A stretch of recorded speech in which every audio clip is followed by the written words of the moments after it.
Okay, and I think we're live here with the SF Legal Hackers, and we're going to get started in just a moment here.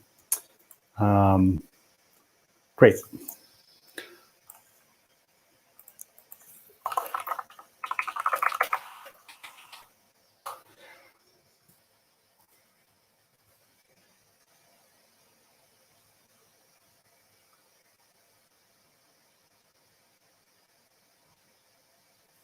Okay, welcome to the SF Legal Hackers live stream. Today we will be talking about ethical source, copyleft, strong copyleft, and open business models. We'll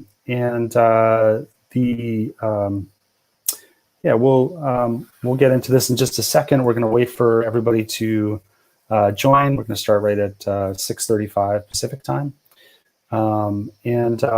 While we're sort of setting up and people are beginning to join the live session, I'll tell you a little bit about SF Legal Hackers. So SF Legal Hackers is part of a larger, wider movement of legal hackers. There's about 200 chapters internationally, and we're the SF branch. I'm one of the co-organizers with several other co-organizers. The focus of the Legal Hackers is we get people together to discuss and to build things related to law, policy, and technology. So we include all of those expertises together, and it's not just for lawyers, it's not just for policymakers, it's for lawyers, policymakers, and also technologists. I wanted to give a shout out to a number of people that I know are joining. I saw that there's a number of other legal hackers that are joining. Jameson Dempsey is here. He's the organizer for the larger legal hackers internationally, which is great. And I also want to thank B. Cavello, who is doing tech for us. And she's with the research. She's the research program lead at the Partnership on AI, and which is an AI ethics and governance nonprofit. Also, I saw a number of folks joining from the Holochain community, so that's exciting as well. Gene and Posby, I know, are potentially coming, and I saw a number of other great folks that are joining us today. So we're right at 6:35, and we'll get on with the main part of the live stream, which is our panel today. So the topic today is about new software licenses, and we're going to explore in the panel basically how software licenses can protect the intentions of the creators of that software. How we can build better business models that help software communities to thrive. And we also want to know why these new software licenses have stirred up so much controversy. And we also want to think through different kinds of business models that are now possible, multi-license strategies and such. And we're going to talk about ethical source, non-commercial, strong copyleft, the digital autonomy license, and we'll be speaking with folks who are at the forefront of creating these licenses. So let me introduce our panelists. Coraline Ada Emke is an international speaker, writer, and developer with over 25 years of experience. Coraline has addressed the United Nations on human rights and the tech industry, created the Hippocratic License, and founded the Ethical Source Movement. Coraline is the creator of the Contributor Covenant, which is the most popular open source code of conduct in the world, with over 40,000 adoptions. She was recognized for her work in diversity and open source with a Ruby Hero Award in 2016. And you can find her on Twitter at Coraline Ada, or on the web at Where Coraline Codes.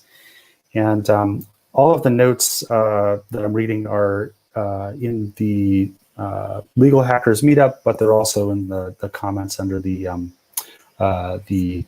YouTube live feed.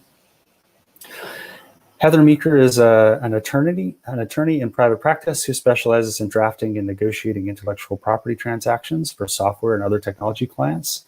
She is a partner at O'Melveny and Myers and a founding portfolio partner at Open Source Software Capital, a VC fund that does early stage investments in commercial open source software. She served as an adjunct professor at Hastings College of the Law and the UC Berkeley School of Law. Ms. Meeker is the author of Open Source for Business, now in its third edition, and is internationally renowned expert on open source licensing law.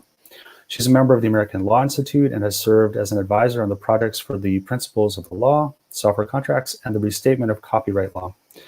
Ms. Meeker has degrees with honors from Yale College and UC Berkeley School of Law. She clerked for the United States Circuit Judge John Porfirio Moore of the 10th Circuit. Kyle Mitchell is the founder of License Zero and contributor to the Polyform project, which provides standardized software licenses in plain language, including prosperity, parity, non-commercial, non-compete, trial, and many other licenses. Kyle is an attorney and software developer. He writes extensively about software licenses at kemitchell.com. Luis Villa is co-founder of Copyleft, a new way to support and use open source software.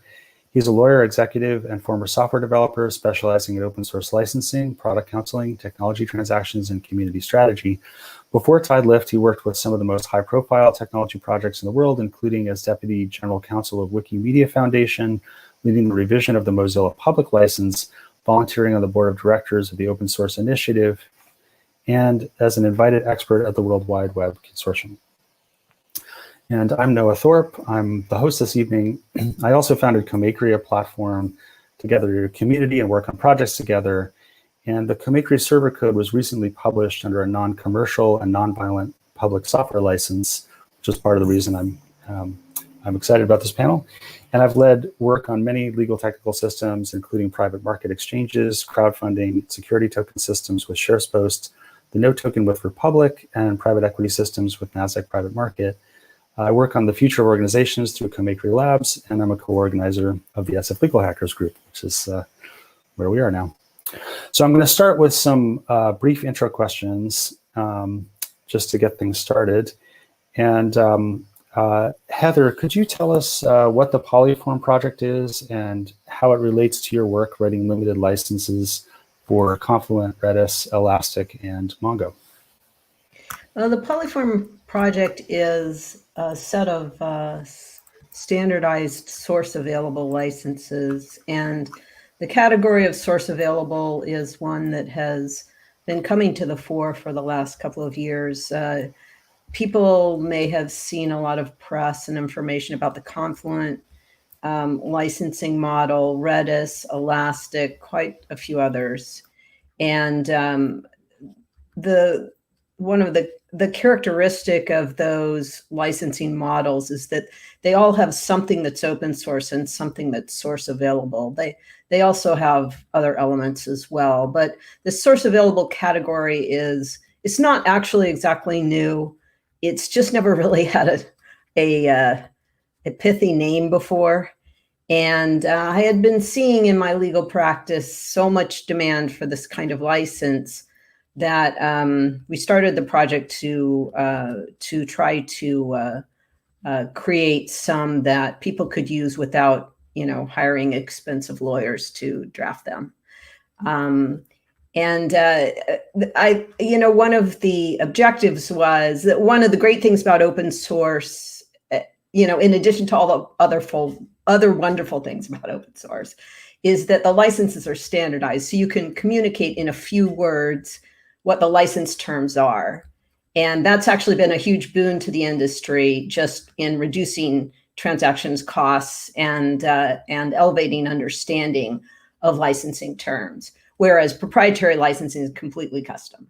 So we wanted to leverage some of the standardization of open source software licensing in this source available model, which is free licenses that provide source code, but don't provide entirely unlimited rights. They have license restrictions, and therefore they're not open source, which requires no license restrictions. And that's what Polyform is. Great, thank you. I want to mention that in this format, we're taking a lot of questions, and I'll be relaying these questions along after each section. So at the bottom of underneath the live feed, you can find a link to ask your questions at tinyurl.com/sflh-question. And we'll be checking those as we go along. So we're excited to hear your questions as well. So let's go to Kyle. So Kyle, tell us a little bit about what License Zero is and the licenses you're developing under the License Zero banner. Sure. So License Zero is a company, a website project, God help us, a platform that's designed to make a classic business model for open software developers available to even independent hackers. And that model goes by many names. It has gone by many names.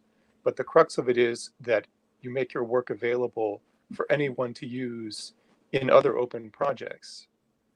But if they want to take your open work and make it closed or use it in a closed project, they pay for that privilege. So we've heard this called dual licensing.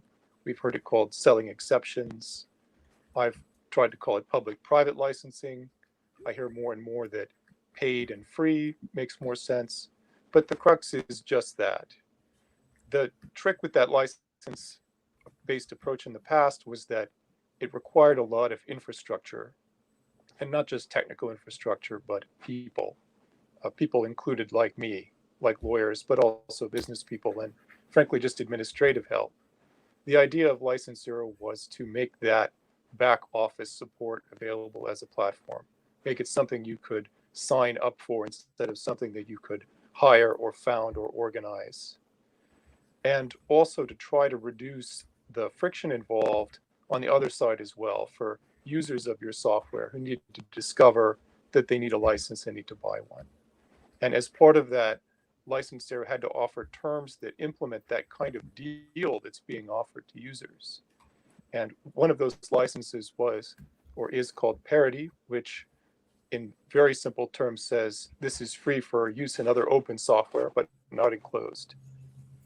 And then another license, prosperity, which was essentially boils down to what you might know from the Creative Commons non-commercial license, which is, hey, use this for free for non-commercial purposes. But if you want to use it at work or to make money, then let's have a separate conversation about buying terms. So this is a model we've seen in software for decades now.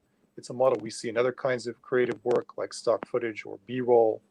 And it's a model that I wanted to see reach down to developers, even of rather small, sometimes solo projects, without requiring them to raise venture capital or to become chief executive officers of new corporations. Great, thank you, Kyle. Let's go to Coraline now. Coraline, you're the founder of the Ethical Source Movement. And could you tell us what is the Ethical Source Movement and more specifically what the Hippocratic License is? Sure thing. Thanks, Noah. So the Ethical Source Movement is about giving creators the freedom and agency to ensure that their work is being used for social good. And the primary instrument of the Ethical Source Movement is our working group. The working group is a global community of experts that are building tools to enforce fair, ethical, and community-minded terms for those to participate in the software commons. The working group is made of about 164 practitioners currently, including legal professionals, ethicists, technologists, human rights specialists, philosophers, writers. It's a very diverse, rich community spanning 14 time zones, so truly global. And we're all united in our conviction that software freedom must always be in service of human freedom. One of our work products is the Hippocratic License, which is an ethical source license. And the basic tenet of the Hippocratic License is that it gives creators the right to deny the use of their work in conjunction with human rights abuses. It's one of about half a dozen ethical licenses. Other examples include the 966 ICU license, which addresses workers' rights, the Atmosphere licenses, which focus on environmental justice, and the Nonviolent Public License. Great, thank you. Thanks for joining us. Lewis, you're the founder at Copyleft. Could you tell us a bit about what the vision behind Copyleft is? Sure. So Copyleft is a company that's trying to make open source better by really improving some of the incentives for participants, right? We, as I said, as you said in my intro, I'm a former programmer, have been involved in open source for about 20 years. And it was interesting that there's been, in that time, a lot of innovation in the legal tools and the legal technology that we use, but not a lot in the core business models. There was essentially the Red Hat model, where you gave away everything and sort of, in some ways, hoped that you were able to compete against a dinosaur of Unix. And that was going to help you really position yourself well. And there was the consulting model, which was worked out really well for some people, but for a lot of other people, really required them to be salespeople, legal people, a lot of things other than the core maintainer of an open source project. And so, geez, almost 4 years ago now. Amazing how time flies when you're doing a startup. We, a few of us who had known each other for a while in the open source space, me and my co-founders, we had just seen a lot of frustration, right? A lot of developers who were saying, look, my software is being used by all the biggest companies on earth. And what I'm getting for that is more bug reports or occasional little charitable gifts, right? Where a company, out of the goodness of its heart, a multi-bazillion-dollar company will, out of the goodness of its heart, say, "Oh, here's 10 grand."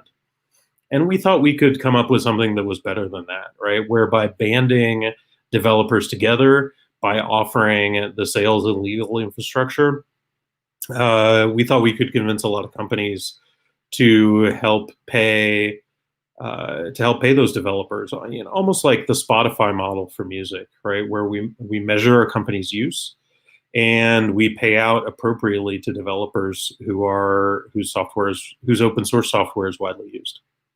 So that's sort of what we're trying to do. Great, thanks for joining us, Lewis. Thank you. Yeah, so I'll also give a little intro. I'm Noah Thorpe, and I have a company which is called Comakery, and we recently released our Comakery server under a non-violent, non-commercial license.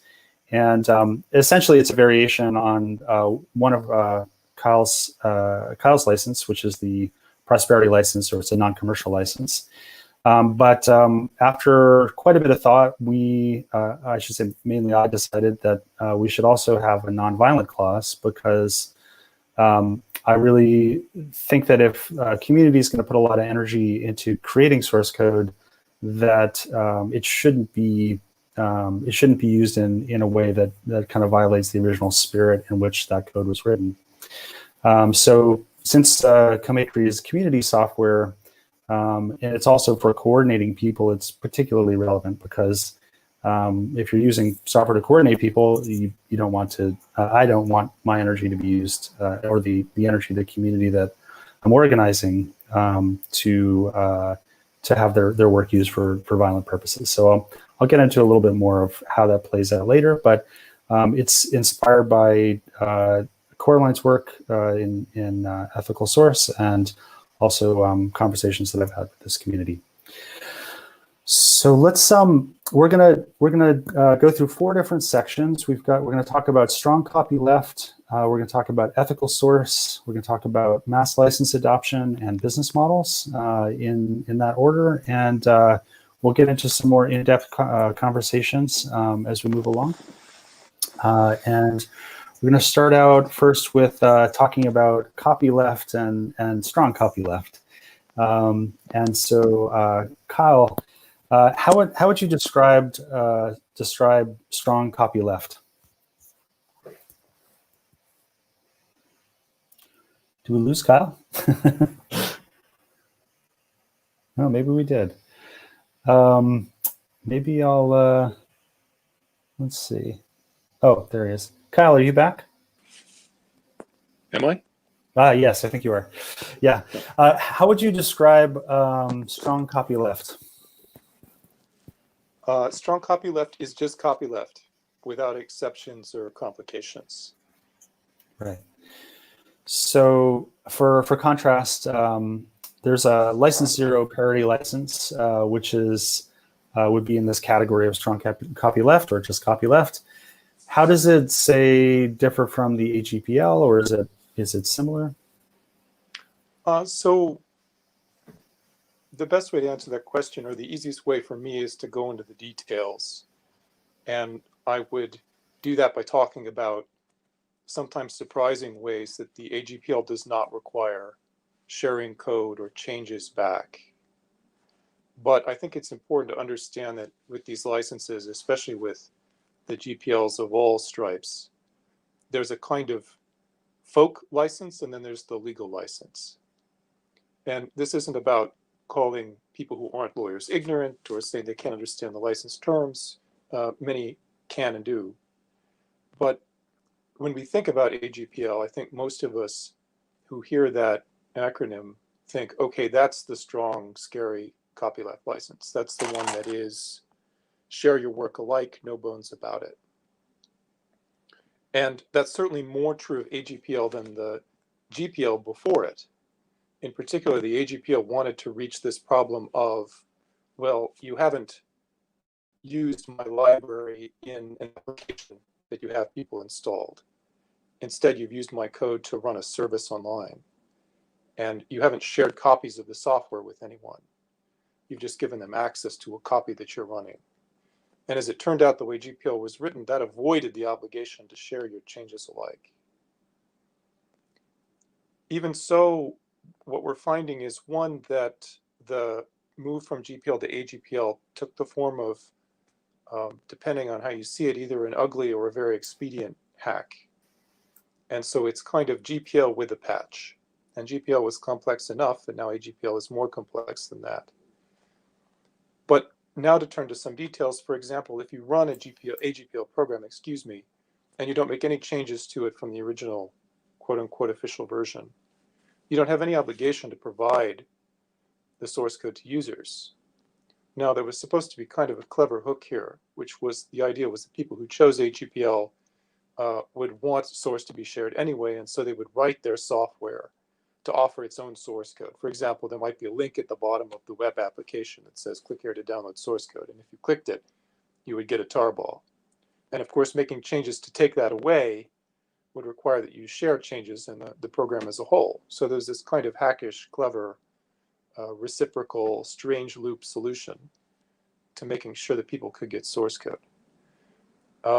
The complexity of that, the kind of hackish nature of it, the fact that they started with GPL, which was a complex license enough, and then added this additional complication, has produced both confusion and potentially some loopholes. I don't know how far we want to dive into that. Parity maybe says, essentially clean slate this, refactor it, rewrite it. The point is that if you use this software to make other software, you owe the universe the source code for that software. And I think that gets closer to the kind of folkways understanding of AGPL. So really, in my mind, parity was about what was AGPL supposed to do, or what do people think it does? And let's write that out in the plainest, simplest terms we can from a blank slate. Right. Now, if you don't contribute code back to the under the parity license, are you still entitled to use the software? So yes, and this is a distinction that often comes up in counseling people about license choices between non-commercial terms and share-alike terms. There's been a lot of writing and discussion and debate over the years about whether free software or open source or copyleft are kind of commercially compatible, or anti-commercial. And that's a much broader question than what the license says. It's often a question about what people want or what they hope for. But in particular cases where you want to receive financial support for your work, or you want patches back, it's important to ask whether the main use case for a program or a library, a framework, is to make other software or to do some other thing. So for example, an image editor is mostly about making images, not about making software. it happens, but we rarely embed image editors into other programs, right? Whereas a library is almost by definition an unfinished piece of software, not in the sense that it's broken or it doesn't have all its features, but it's really not useful until we make it part of some other program that does a useful thing. Maybe that's calculating your taxes. Maybe that's organizing your shopping list. Maybe that's sending messages between cell phones. When you pick a share alike license, a reciprocal license, a copyleft license like Parity, it's saying, well, if you make software, share alike. If you make something alike, share it alike. That doesn't catch the use cases where people just download a program and use it for its intended use case, and they don't make any new software. Right, right. So just to open up this question to the rest of the panel as well, has there been a trend away from Free Software Foundation style copyleft licenses like the GPL and towards more permissive Open Software Foundation promoted licenses such as MIT and Apache 2? Is there someone like to reply to that one? I can take that one, which is that I think, I think part of what Kyle is saying is really critically important, which is that the AGPL is a license that is not really well understood. And where it is well understood, I think the people who have sunk their teeth into it don't particularly like it.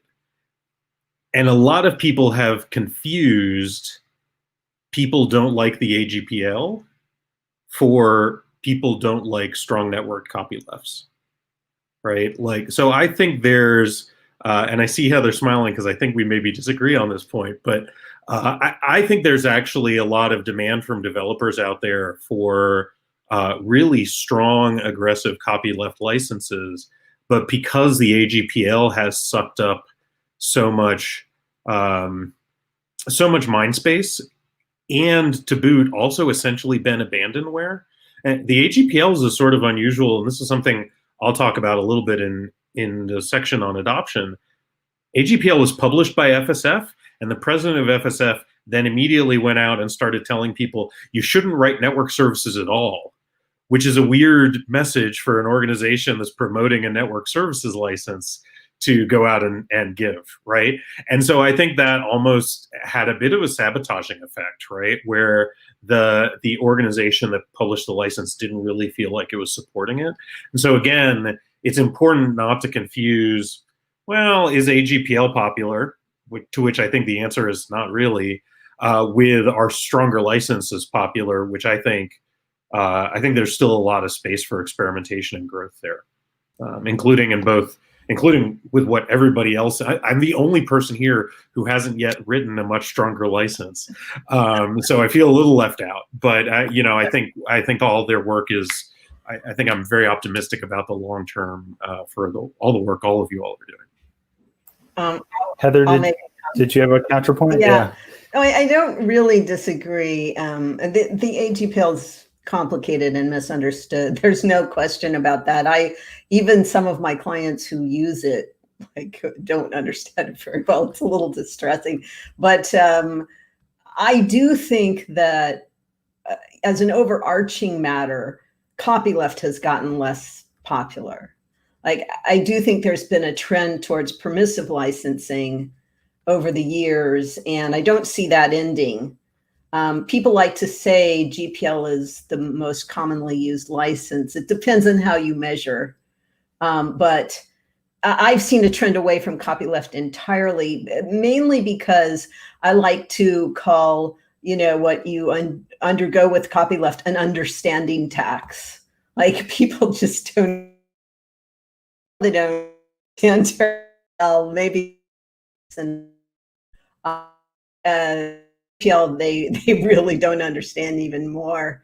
So I agree actually that there is some appetite for copyleft, but I've seen less of it over the years, and I absolutely agree with Kyle that what we've got in copyleft is way too complicated. By the way, there was a meeting of a bunch of copyleft lawyers a couple of years ago before, back when we had meetings. And one of the questions pulled to the audience was, what do you want to see happen? And I may be, Louis, you might remember better than me, but one of the main things that people wanted to see in open source licensing was to make copyleft less complicated. And anything that we can do to make it less complicated will probably serve people well. Though, of course, there's a tension, as with any legal instrument. I mean, any engineering instrument, right? Be it legal or software. There's a real tension between complexity and effectiveness. That sometimes you actually need to cover all those edge cases, right? And that's one of the, I think, and I don't want to belabor this point too long because I know there's many other things we want to talk about today. But there's this question of, we were talking about the complexity. The other thing is the effectiveness, right? A part of why GPL has declined is because in an era of software as a service.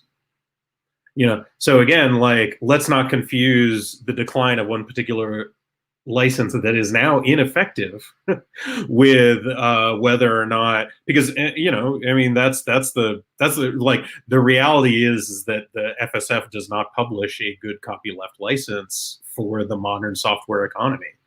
Now, I mean, there's a whole other question that I think hopefully we'll get to with Coraline soon about whether or not copyleft is even the right question to be asking. But I still think for developers, source code access is important. Yeah, so we'll get into ethical source with Coraline in just a moment. I just want to ask, I want to mention two things. One is, if you have a question, be sure to submit it on the web form. Here's the link that's at the bottom of the screen. And also, you can find the link underneath the YouTube live stream. One sort of additional thing to ask, this is a big can of worms, so we'll try to treat this briefly so we can move towards ethical source. But it seems like code is data, and some data is code. But historically, open source licenses have focused on licensing the code and not necessarily on licensing data. And we're starting to see some licenses come out, like the cryptographic autonomy license. Do you think that there'll be more adoption of licenses that have restrictions around how the data generated or managed by those applications are used?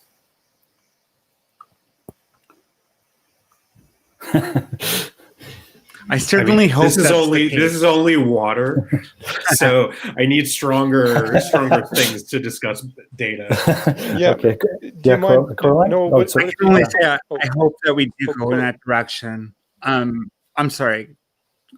I hope we do go in that direction. I think as engineers, we're very focused on source code, and the legal community that's grown up around the open source community is also very focused on source code. But one of the things that I try to do in my work is highlight the fact that it's not just about the creator, and it's not just about the licensee.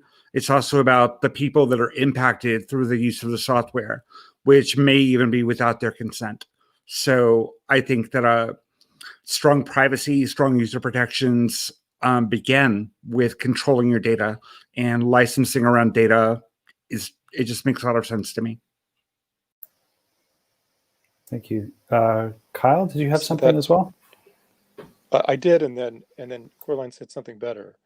And I know that we're trying to maintain, kind of an orderly agenda, and so copyleft or strong copyleft and ethical licensing are easy to separate. I often fear and I often find that that's too convenient.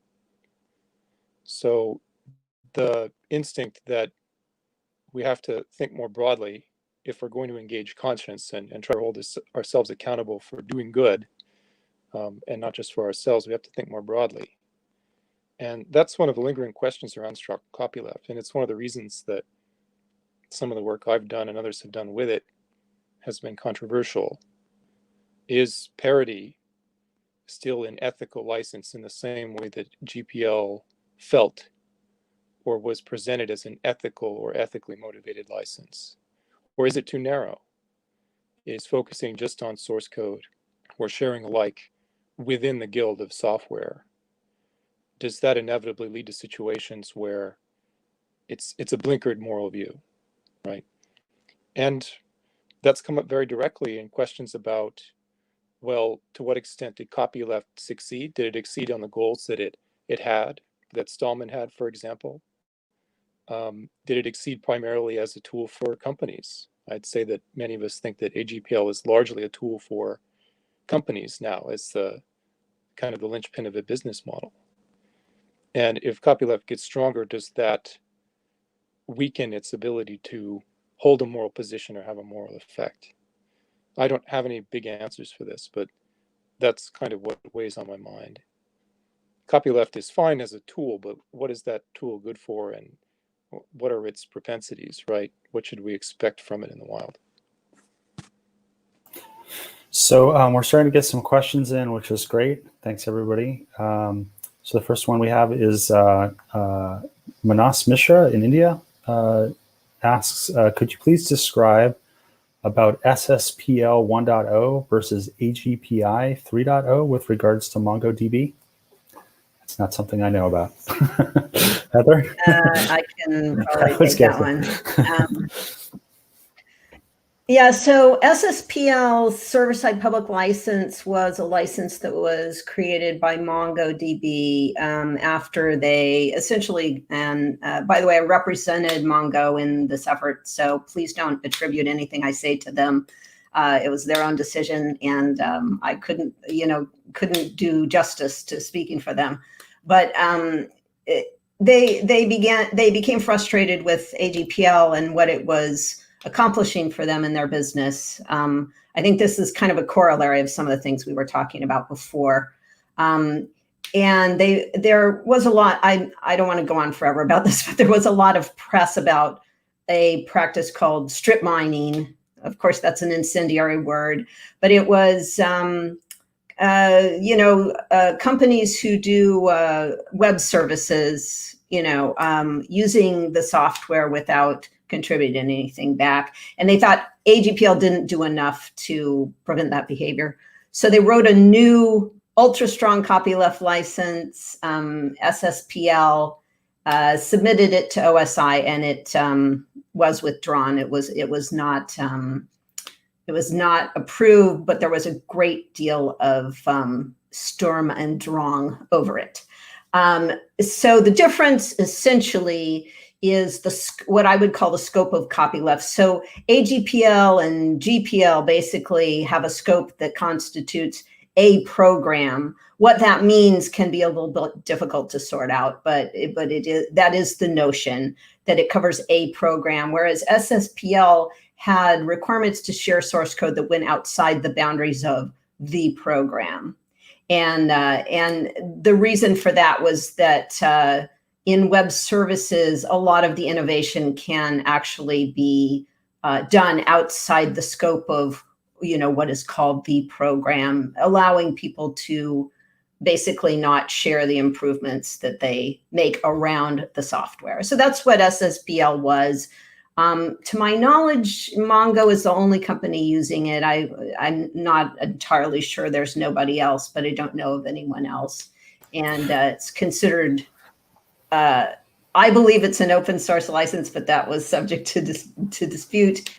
And it was considered an ultra strong network copyleft license. Yeah, Heather from Dallas asked whether you think it's an improvement over AGPL, or just briefly. I don't know if that's an easy question to answer. It's like, what do you want from the license? Do you want to try to make people share a whole bunch of stuff, or just a program? And really, the last thing I would say is this may be a different set of motivations and questions and concerns for what they call platform software or middleware, which is what a database is. And for, say, applications where it's really quite a different question. So the SSPL really was meant to address issues that people had developing platform software. And it wouldn't necessarily make sense in some other contexts as well. So it's not really better or worse. It's just what suits the situation and your goals. Great, thank you. I think let's now turn to the topic of ethical source, shifting from copyleft. And for those that have just joined, we're going to do ethical source, talk about mass license adoption, and then open business models. So let's sort of refocus to Coraline to ask her about the ethical source movement. So what led you to found the ethical source movement? Well, I've been in the open source community for a very long time, and over the years, I've been feeling a lot of pent up feelings about where traditional open source is failing us, and that really came to a head last year, September 20th. Shanley Kane tweeted, she had a series of tweets about organizations that had ICE contracts. And she talked about Chef being one of those organizations. And a developer from Chef, formerly from Chef, named Seth Vargo, saw her tweet, and he was understandably very upset that software that he had written was being used to commit human rights violations at the border. And yet Seth had no agency. There was nothing that Seth could do to stop his software from being used in that way.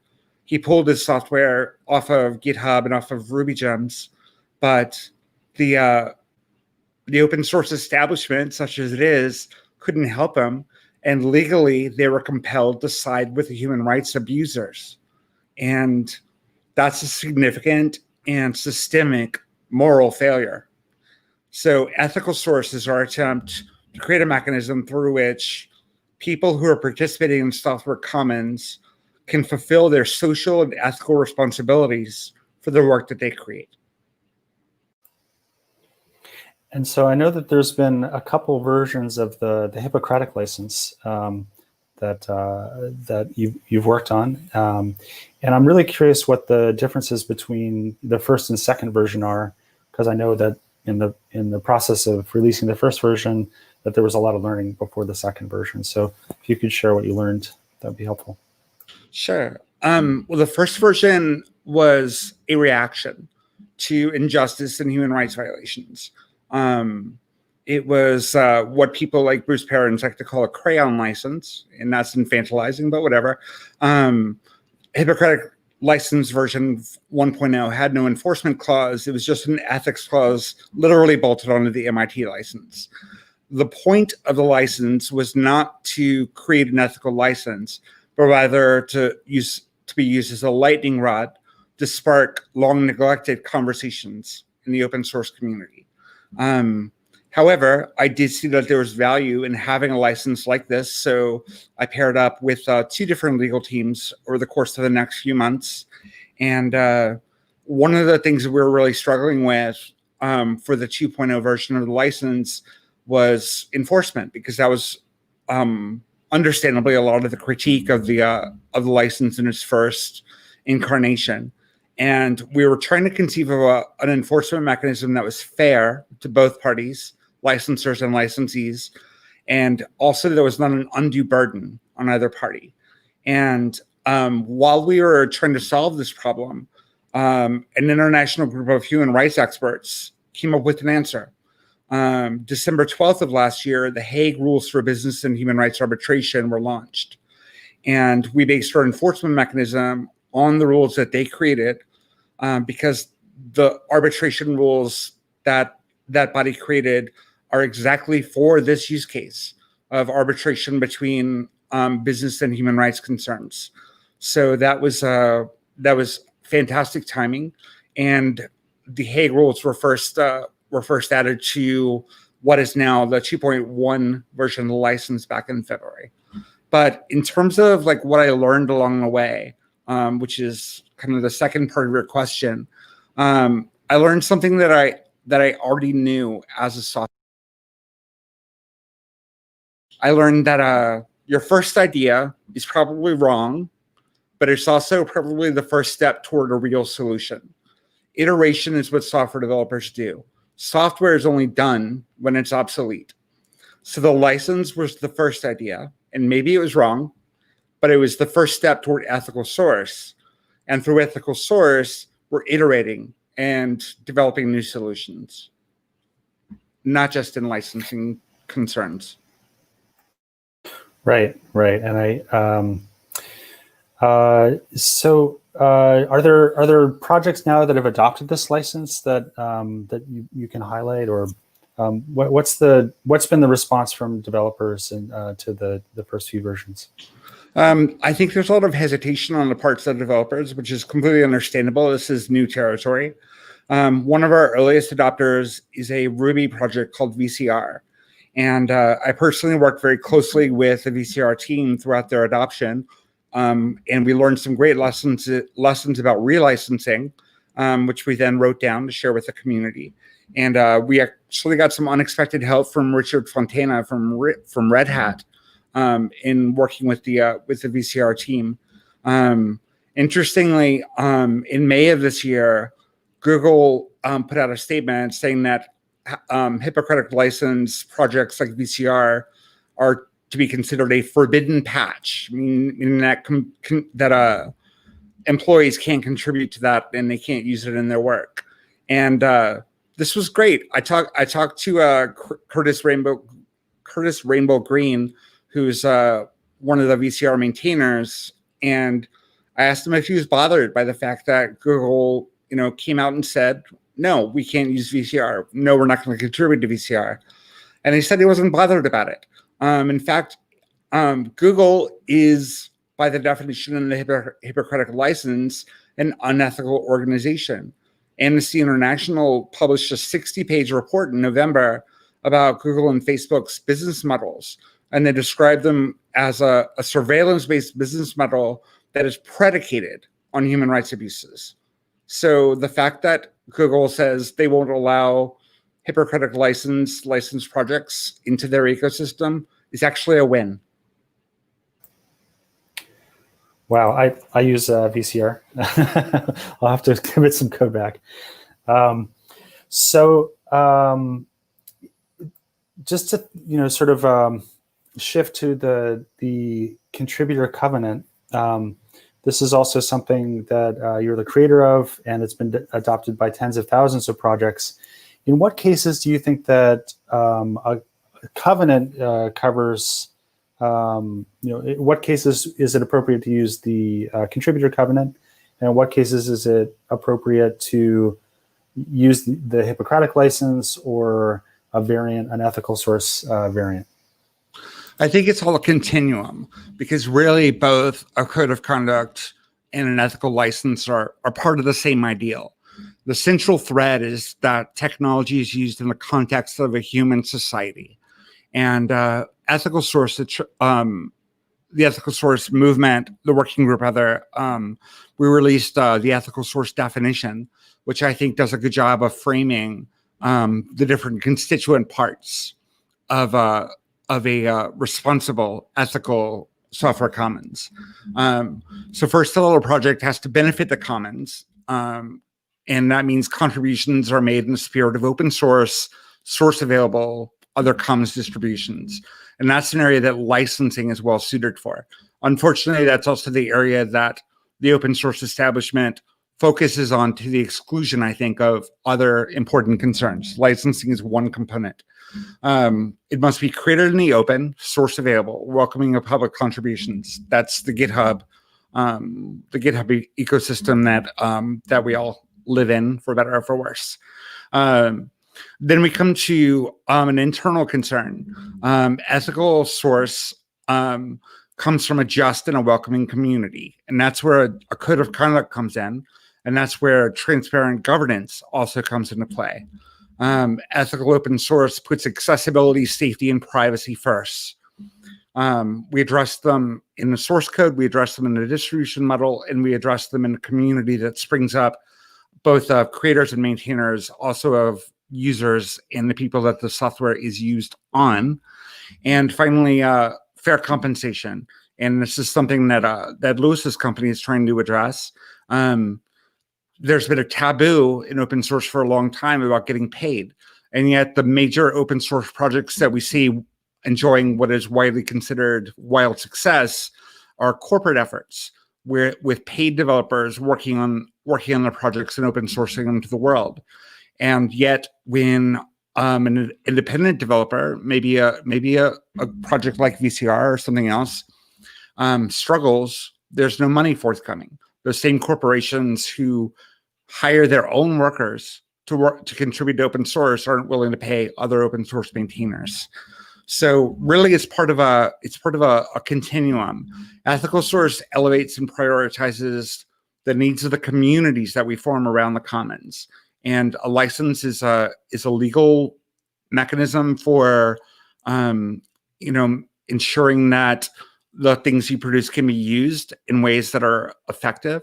And a code of conduct is about making sure that the community of creators and users is just and equitable. So they're not the same thing, but they're all related. Thank you. I think maybe we'll open this up to some of the other panelists.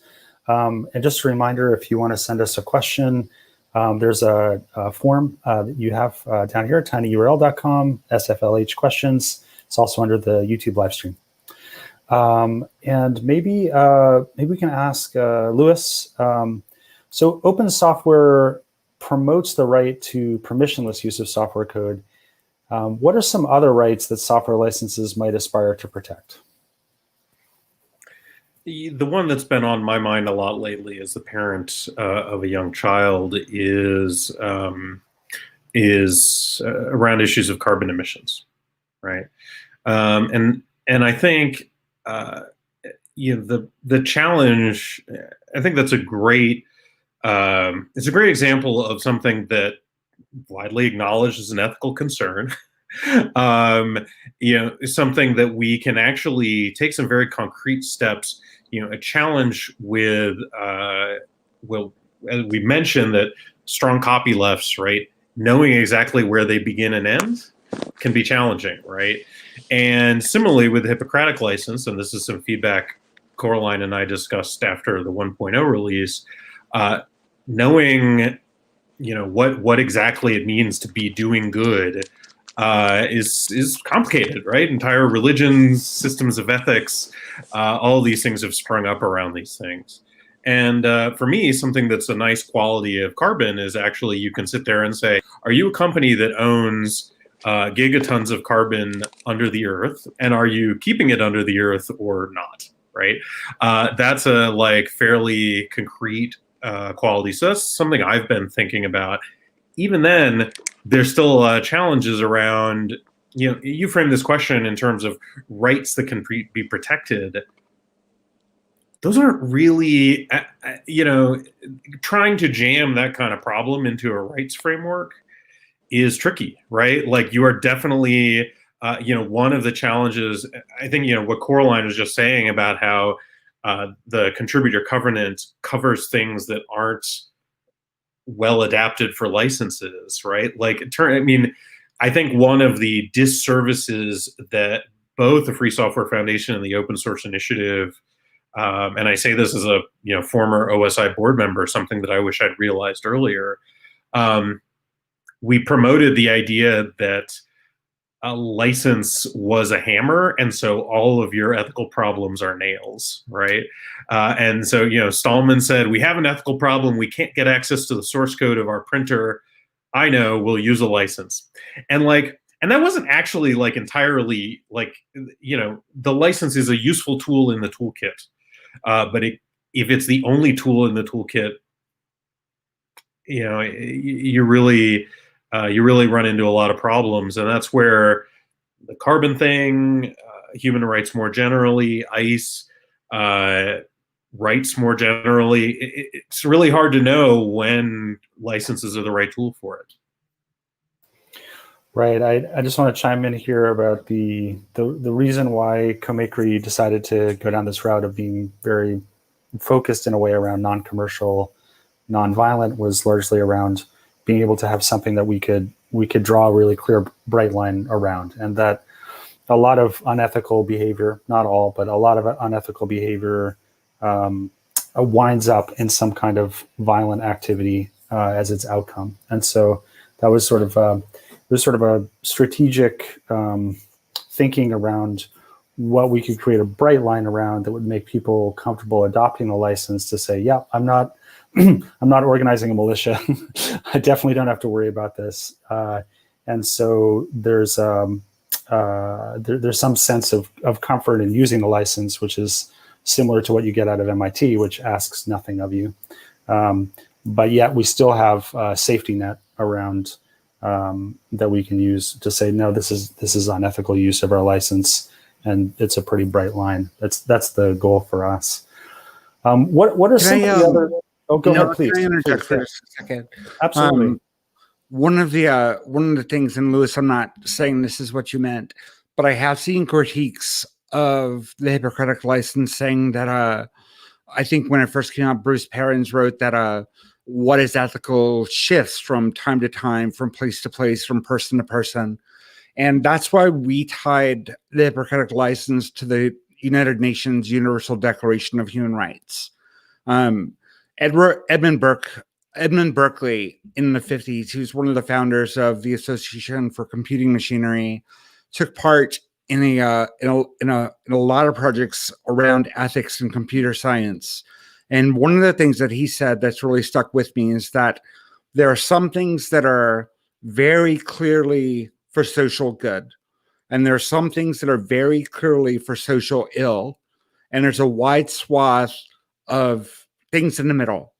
And just because there's a wide swath of things in the middle doesn't mean that there's not clarity around what is ethical and what is not. A human rights violation is not muddy ethical ground. It's very well understood. It's an entire practice of law.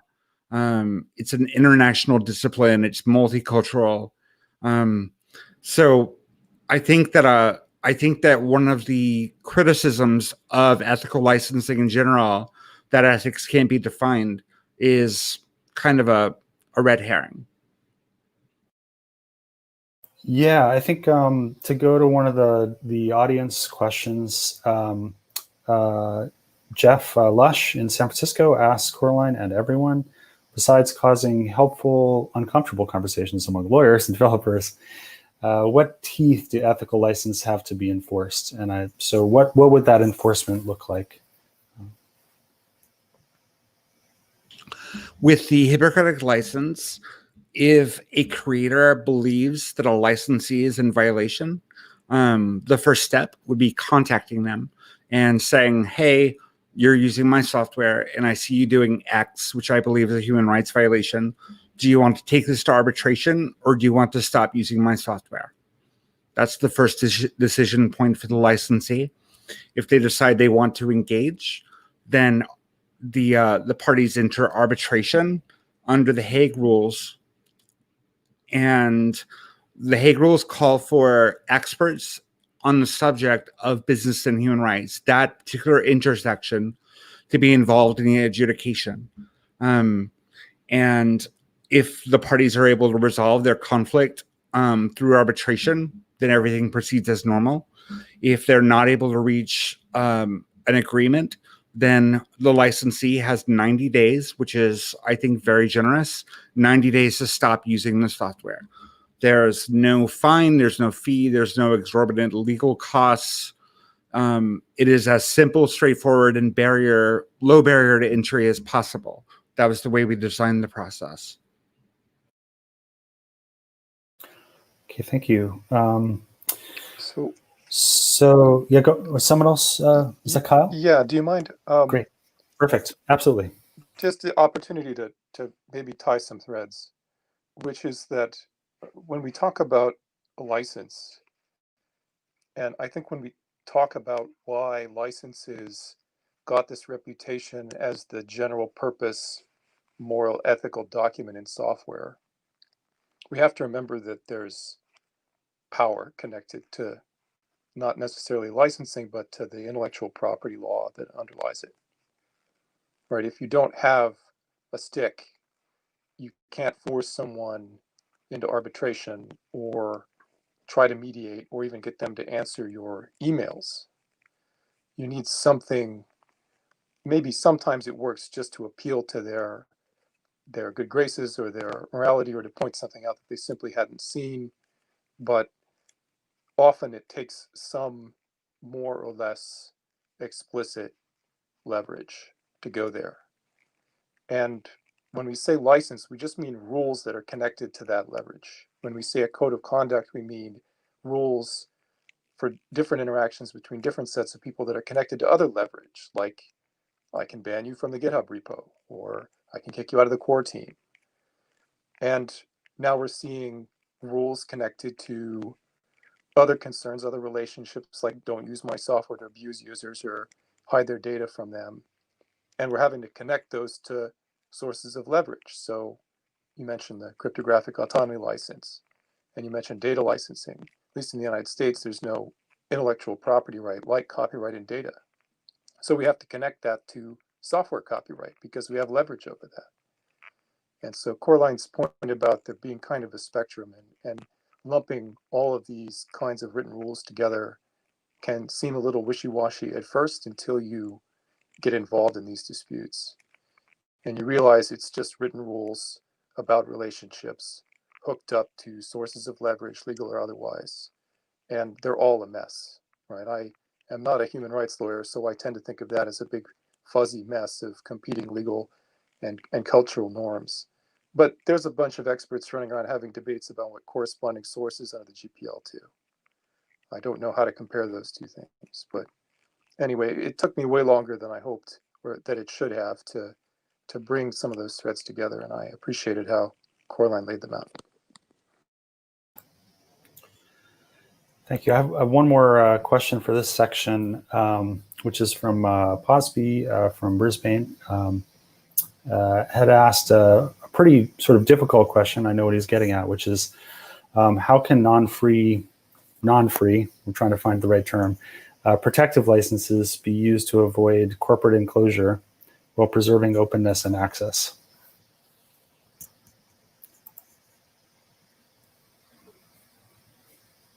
If I can be a little contrarian here, Okay, please. and this will actually segue probably into our next thing, which is that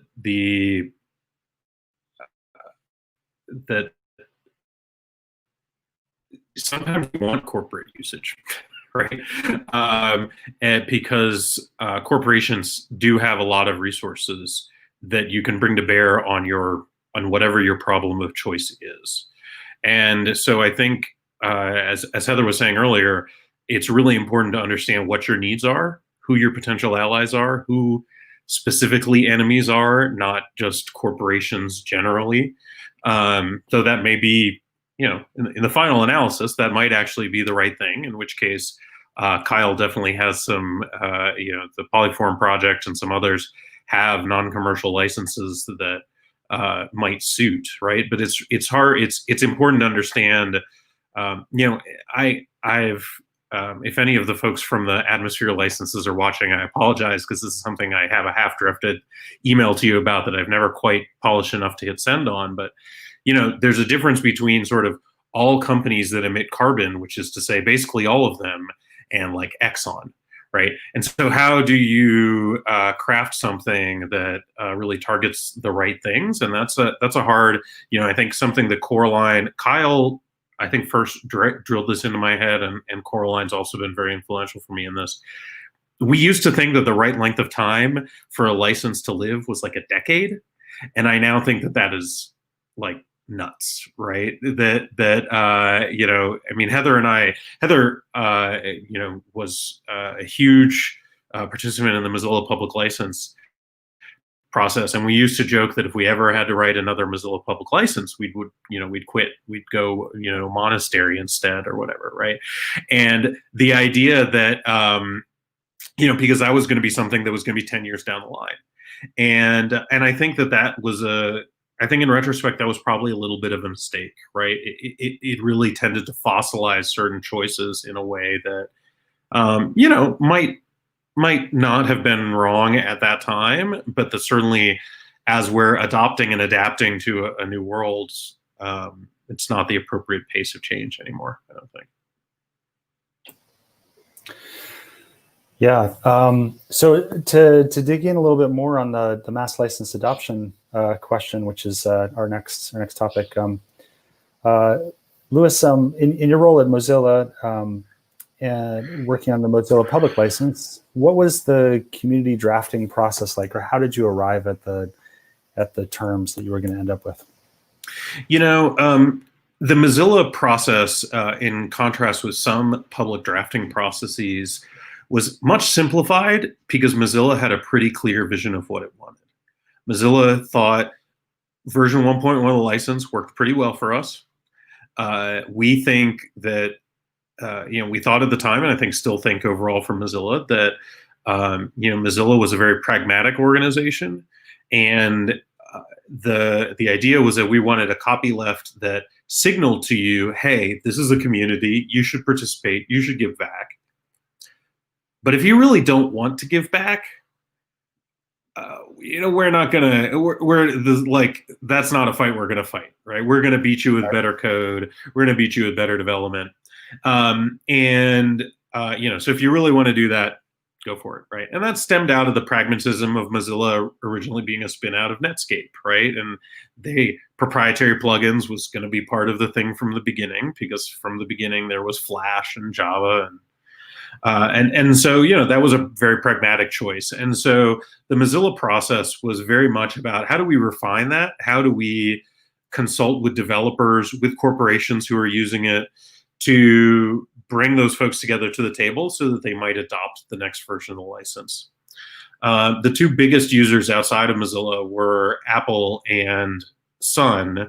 Unfortunately, timing reasons, that was right when Sun was getting bought by Oracle. So Sun did not become a big adopter of MPL2. So it was, sometimes these things are historical, right? Like there's no perfect process to getting a license that's going to be adopted by huge numbers of people, because you never know, right? Like something like the Sun acquisition by Oracle, like we spent a lot of time working with Sun attorneys. They were great.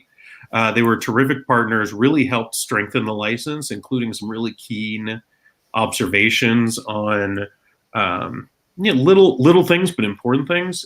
And then they stopped being Sun lawyers. And suffice to say, things changed, right? And so best laid plans and all that. Right. So I guess there's like the two kinds of adoption. One is, I'm just sort of extrapolating a little bit. One is the friction of, say, individual software developers looking at the license and saying, do I understand this? Do I think I can abide by these terms?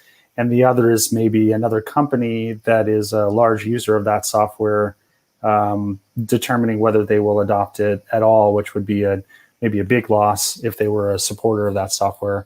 How do you kind of like weigh those frictions, or think about like, yeah, we think we've got it right, or what are the areas that you're trying to make smooth when you create a new license?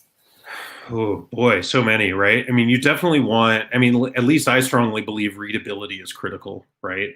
Because individual developers do have a lot of say in this kind of thing. And so to the extent that they do read it, and to be clear, not always clear that they read it, and we'll get to that in a second, it's important that it be clear. And that's something, Kyle has spent a lot of time on in his drafting, and Heather, I've certainly learned a lot from her around that.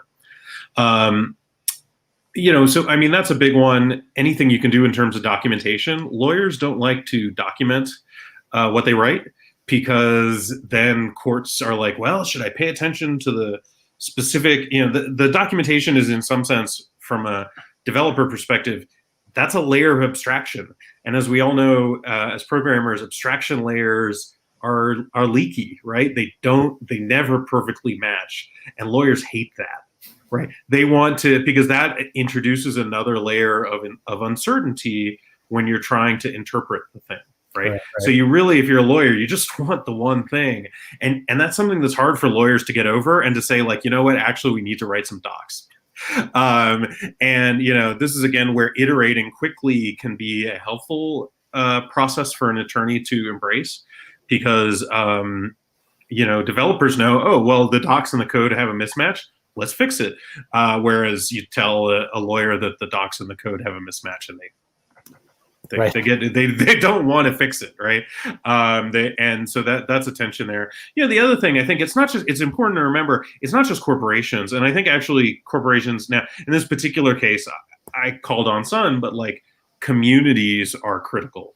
Right. Because the single biggest driver of license adoption are the other projects around me using it. Yep. And this sort of fascinating intersection with the ethical source question is around, if you go and look at GitHub, the open source community is very skewed towards male contributors. And is any of this related to the licenses that we use, or is there a change in licensing that would change the demographics of adoption? And I'll just sort of give you an example. One of the pushbacks around ethical source licenses is, oh, well, you're gonna make a bunch of people who might have contributed to your code not contribute. But on the flip side, you might actually be putting your ethics on the forefront and attracting the community that actually wants to contribute to the code for specific positive reasons. So if the positive reasons behind the code are motivating to a certain demographic, do you think that it could shift, that could help shift some of the lopsided demographics that we have on, say, GitHub? I don't know. I'm not sure because I'm uncomfortable saying that a lot of these ethical issues, with certain exceptions, right? Like obviously there's a lot of issues around gendered violence, for example, but software tends not to be super involved in those areas, right? And so other tools, at least my instinct, this is not an area I've pondered particularly deeply, or I've pondered it deeply, but in other contexts. I'll get to that in a second. I tend to think things like contributor covenants, and part of my motivation for working on Copyleft is that I think economic considerations and considerations of privilege are very important for demographic outcomes in open source, right? Part of why the open source community is what it is was because early on it took an economic leap of faith to get involved in open source. And so if you if you were economically privileged, as I was during college, then yeah, I could spend my spare time working on open source because like it's sort of, I had a blithe, like, of course the economics of my job after college will work out. So if I mess around with this open source stuff, then, great, right? And whereas if you are less economically privileged than I was, you might say, oh, you know what? I have to support my family. I have to figure out a job track that is like going to be super economically secure. And guess what? And especially in the beginning, but even so to some extent now, that's not open source, right? So I don't want to rule out that licensing could impact the demographics, but I think economics and communication styles and communication norms are definitely, we know that communication norms are gendered, and so the contributor covenant and things like that are really critical, right? Copyleft has from the beginning asked that everybody who participates on our platform, not asked, required, everybody who participates, agree to a variant of the contributor covenant. Yeah. Right. I think Coraline has something to say on this matter as well. Coraline? Or coffee shop in San Francisco about sending some of that love in the direction of contributor covenant as well, not just for code. But I wanted to touch on something that you mentioned, Louis, that I think really resonates with me, and that's the concept of privilege. Open source is about the digital commons. There are other approaches to the commons besides open source. But I think the licensing angle really centers the wrong thing. Licensing centers intellectual property. And the software commons, digital commons in general, although intellectual property is a component of it, the intellectual property is not the scarce resource. That's not really where we should spend all of our effort optimizing or regulating. The scarce resource in the software commons is privilege. The privilege to contribute, the privilege to remix, the privilege to govern, the privilege to use it safely, the privilege to not use it at all, and most of all, the privilege to pretend that, like all technology, pretend that it is value neutral. And that's not a privilege that a lot of people have.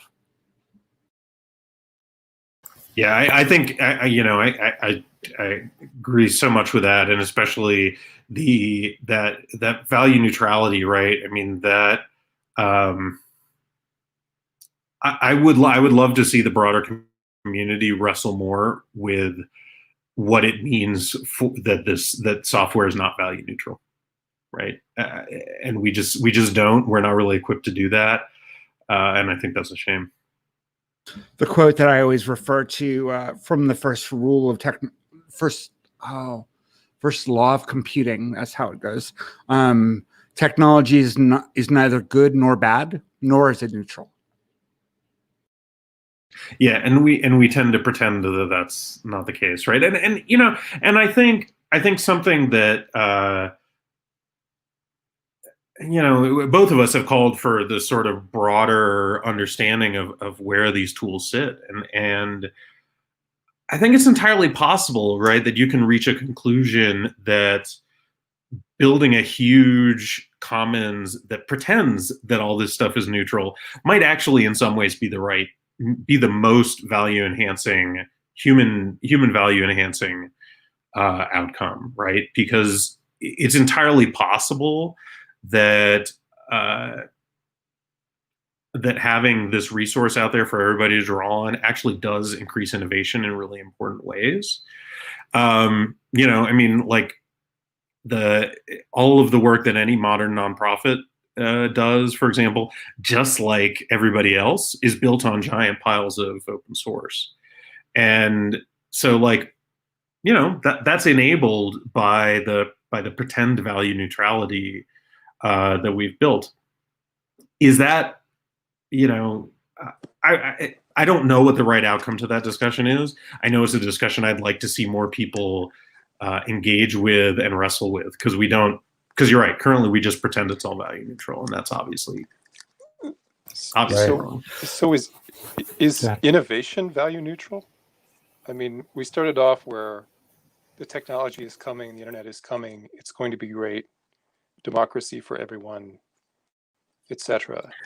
And then it wasn't, right? Especially on personal levels, we were frustrated with Microsoft or access to the mainframe or whatever. And then it was kind of, well, software is good for the universe implicitly, or inherently rather.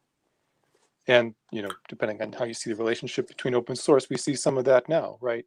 It's fun and easy and very pleasing to hear a story that if you slap MIT on that and you put it on GitHub or SourceForge or FTP where people can see it, then you've done a kind of a moral good. You've scored a kind of a virtue layup, right?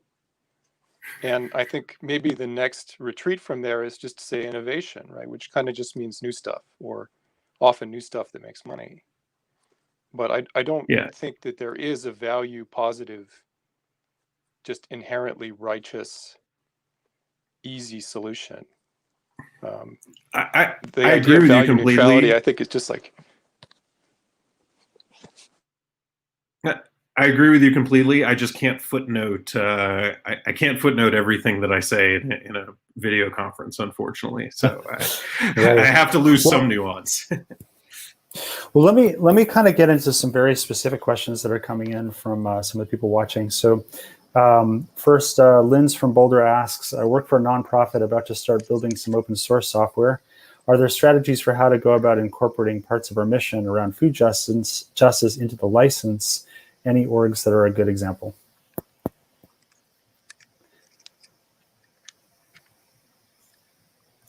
I think the first part is this something that should be addressed in the license, or is this something that should be addressed in a different way? Yeah, I mean, so the incorporating the orthodox mission. answer is don't do it in the license, do it in the code, which is a complete contradiction to what Lewis and I were just discussing, right? Which is go and make technology that is inherently good for food justice and slap Apache or MIT on it. That's the kind of classic, easy, very simple response. But I would say that instead of going narrower, go broader. So you need hopefully you have a broader strategy for advancing food justice, however, whatever that means and whatever that looks like to you and your group. And I would encourage you to make all of your choices about the projects, software and otherwise, with that holistic plan and to revisit them. I would say probably the most important thing you can do is make sure that you maintain flexibility around not just your licensing, but your other practices for the project.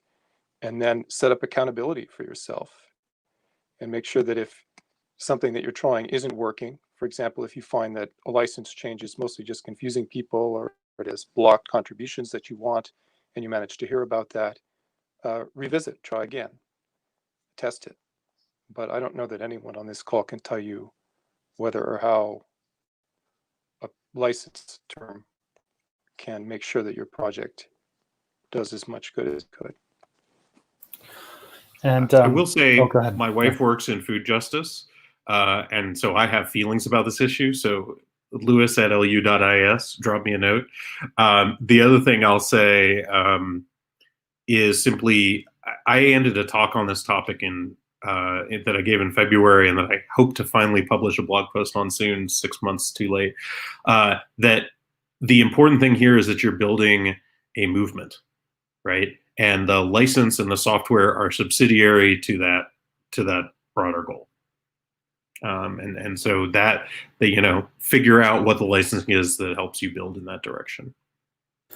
So Sid from Singapore asked Kyle and Coraline, as someone based in Asia, I resonate with what Kyle spoke about. Enforcing licenses across jurisdictions breaks down, or different cultures don't look at code with the same ownership lens. Are there any conversations looking to push new paradigms for licenses that aren't based in enforcement, perhaps a reputation-based fabric that can be used to nudge people towards compliance? I can't speak to any specific efforts that I'm aware of in that direction, but I think that is, I think it's a really good idea. And really, the whole point of what I'm trying to do and what I want to see more of in the world is experimentation.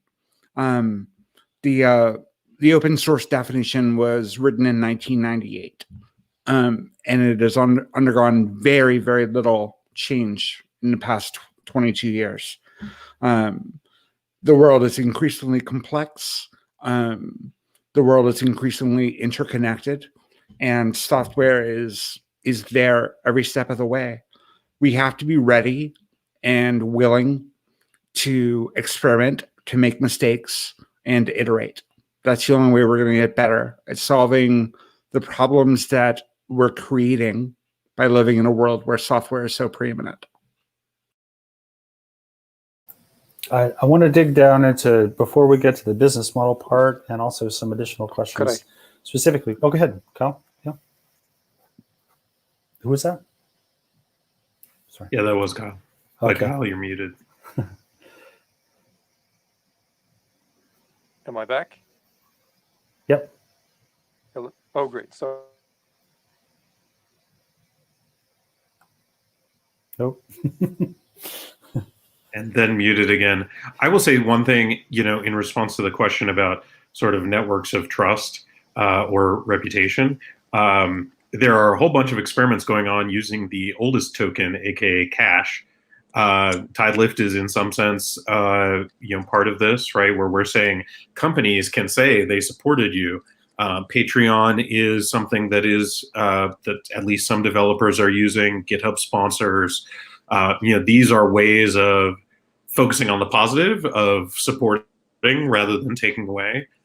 So they're, certainly one way of thinking about that problem. I want to ask just a couple more time. Oh, go ahead, Kyle. Yes, please. So sorry. I got lucky with the button this time. Lewis made an excellent point. I'm so glad he mentioned that.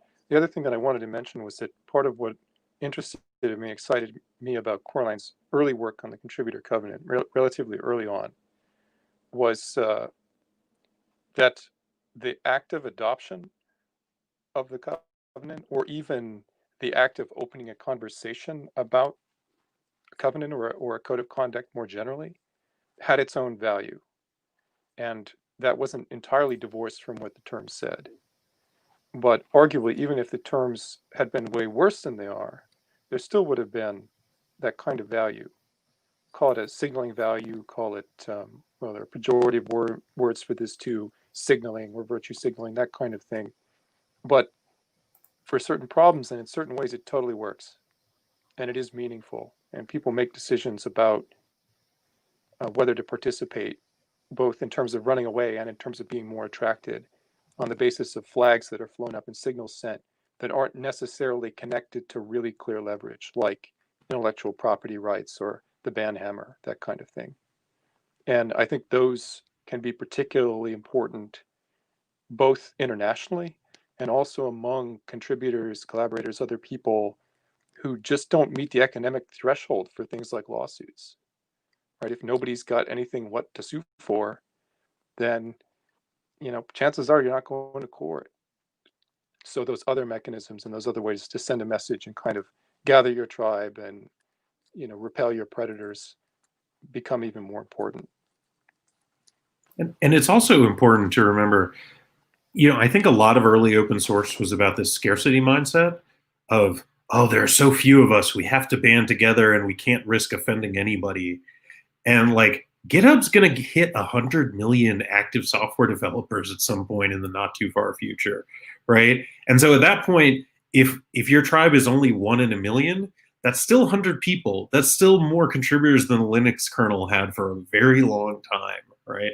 So like being opinionated and being, and as Kyle says, communicating can still be really powerful in a world where software developers, any individual software developer, their time is scarce. But overall, there's a whole lot of software developers. Yeah, let's move now on to the next section, and if we can shift the focus over to Heather. Heather, on your work with creating the Polyform standardized limited licenses, how does that support the portfolio companies at Open Source Software Capital? Just to switch into the question of how did these projects sustain themselves and fit with companies, etc. Well, so Polyform and OSS Capital are, I would say, synergistic, but really not, necessarily related. Right. OSS Capital is a big fan of what's called the open core model, which is a business model that uses, that creates products or services or mixtures of the two that include various buckets of technology, some of which are open source and some of which aren't. The details about how that works actually varies a lot, but my partner, Joseph Jacks, likes to put it, he uses the term commercial open source. And he says that means that the company wouldn't exist but for the open source project. Right. And so that's what OSS Capital is about, like investing in commercial open source companies that wouldn't exist except for their open source project, whether it's a project they developed or someone else developed. Polyform is a way for companies that want to get out the door quickly with a source available model to do that without having to go through the time, expense, and mental anguish of drafting their own licenses. Right. And I mean, a lot of the companies that are considering this kind of thing, they're really just starting out, and it's difficult for them to get access to the resources to get a good license drafted. And so it's giving back something to the little companies. At least right. I look at it that way. So there's like a variety of different licenses at Polyform. There's a couple that really stand out to me. One I think is called Guard, which is a non-compete license, and it seems that when you're a small startup, that knowing that one of the main ways that startup companies work with an open core model is they provide hosting, and there's this sort of like need to maintain your positionality to be the hosting provider and not to have someone do that. Is the intention of the Guard license to sort of help with maintaining the positioning of being SaaS provider, or? Yeah. I'm just sorry. I'm Googling here because I want to make sure that I say the right thing. Yeah, because I'm an idiot and I can't find it. Yeah. So actually, you're exactly right. People are concerned about this from a business point of view. And there's actually two forms of license that address this non-compete, SaaS kind of issue in different ways. One of them is called Perimeter and the other is called Shield. But those licenses, I mean, if you step Shield, back and, sorry, not Guard. Yeah, sorry. Yeah, you step back and look at them from a really high level, are what like the Confluent Redis kind of species of license, or I should say, like, I don't know, family. I don't know my genus. But yeah,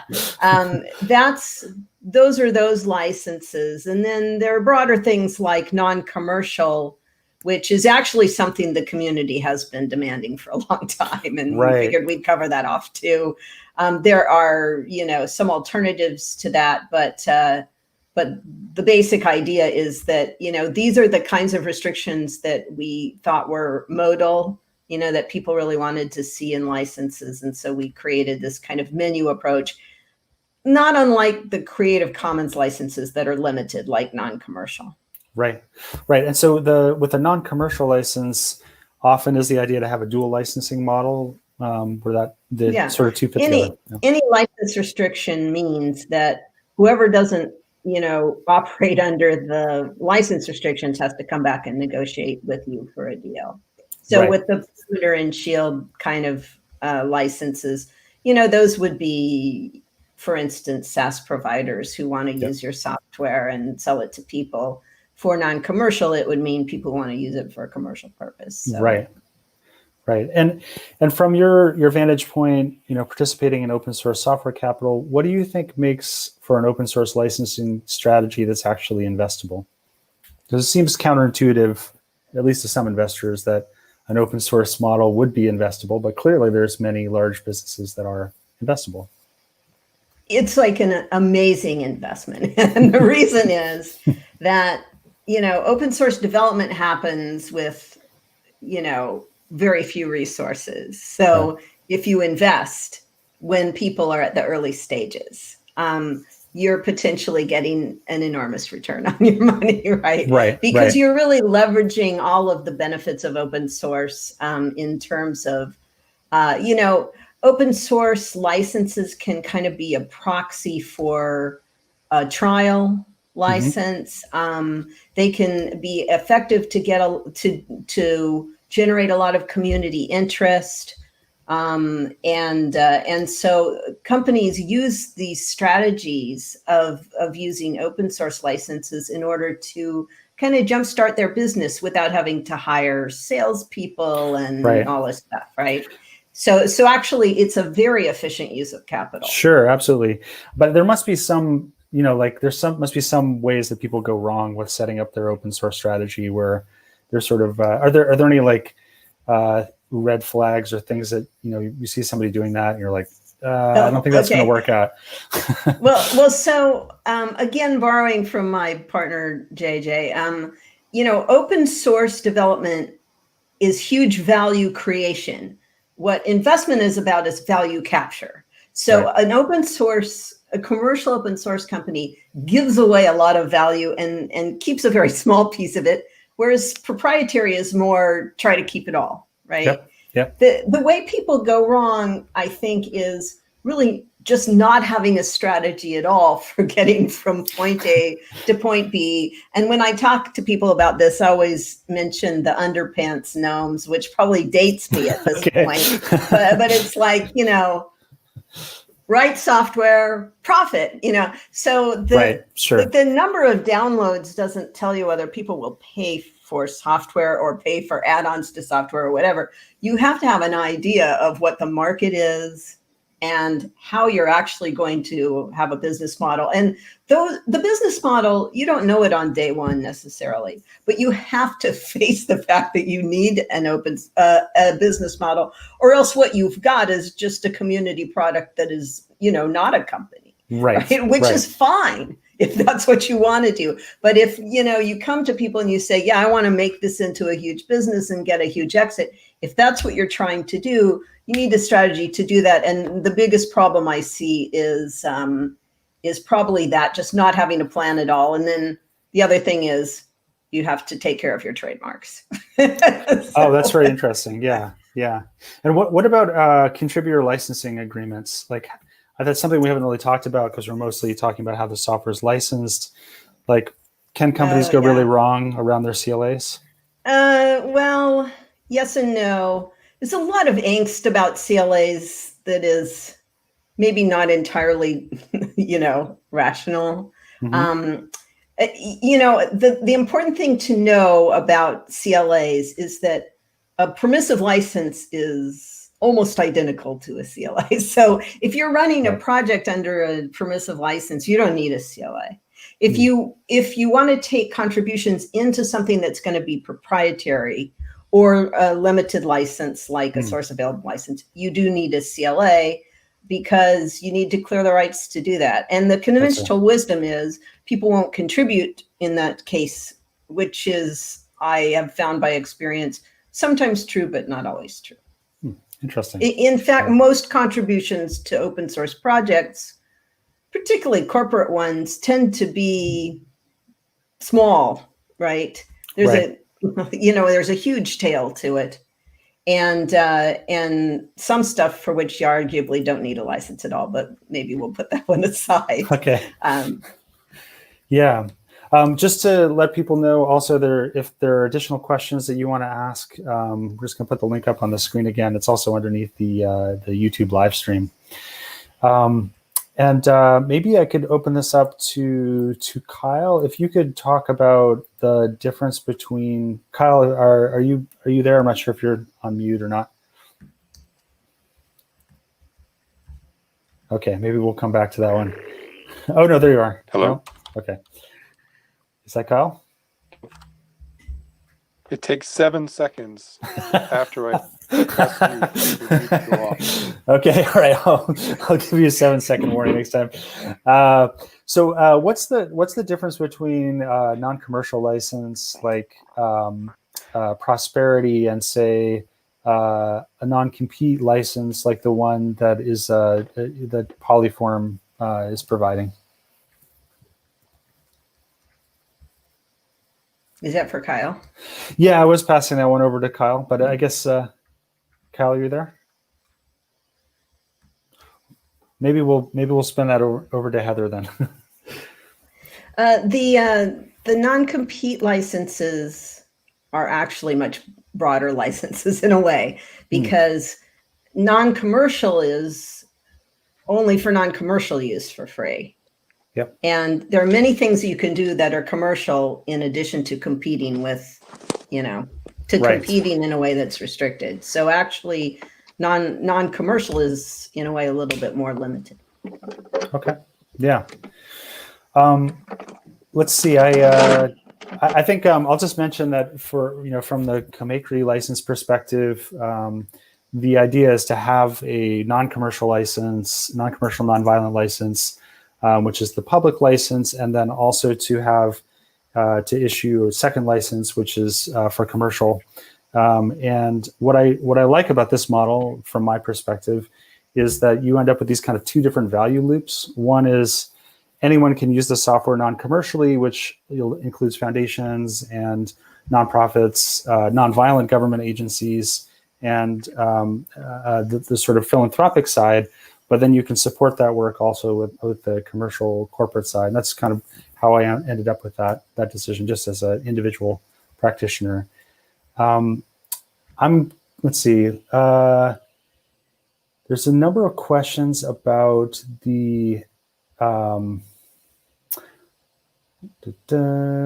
maybe I'll just ask, what other multi-license strategies are people successfully employing from a commercial perspective? Have we hit all of those?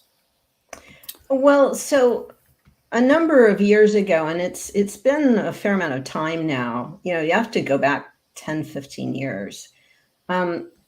The popular thing was called dual licensing. So this gets into the weeds a little bit, but I think we can all bear it. This is an idea that you put the software out under a license. Usually at that time it was GPL, because that was the scariest license there was at the time.